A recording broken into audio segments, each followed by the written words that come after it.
अस्सलाम वालेकुम।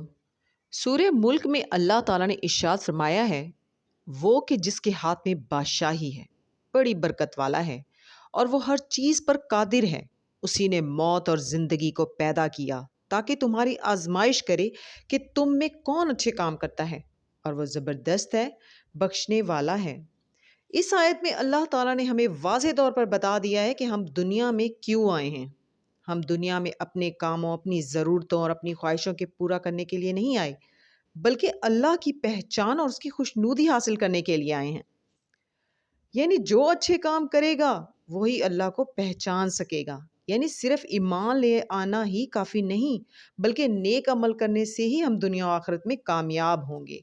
और नेक अमल सिर्फ नमाज, रोज़ा, ज़कात ही नहीं है, बल्कि अदल व इंसाफ, सच, अमानत और अच्छे अखलाकियात भी अच्छे कामों में शामिल हैं।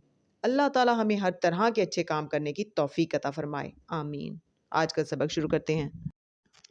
पनाह मांगती हूँ अल्लाह की शैतान मरदूद से। शुरू अल्लाह का नाम लेकर जो बड़ा मेहरबान निहायत रहम वाला है। और अल्लाह से बख्शिश मांगते रहो, बेशक अल्लाह बख्शने वाला है, बड़ा मेहरबान है।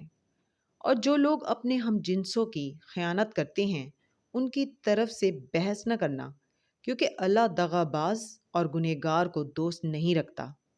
ये लोगों से तो छुपते हैं और अल्लाह से नहीं छुपते।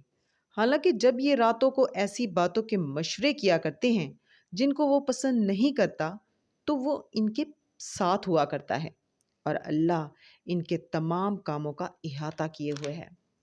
भला तुम लोग दुनिया की ज़िंदगी में तो इनकी तरफ से बहस कर लेते हो, सो क़यामत के दिन इनकी तरफ से अल्लाह के साथ कौन बहस करेगा और कौन इनका वकील बनेगा।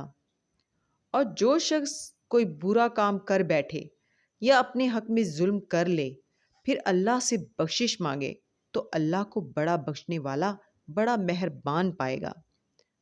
सदक़ल्लाहुल अज़ीम।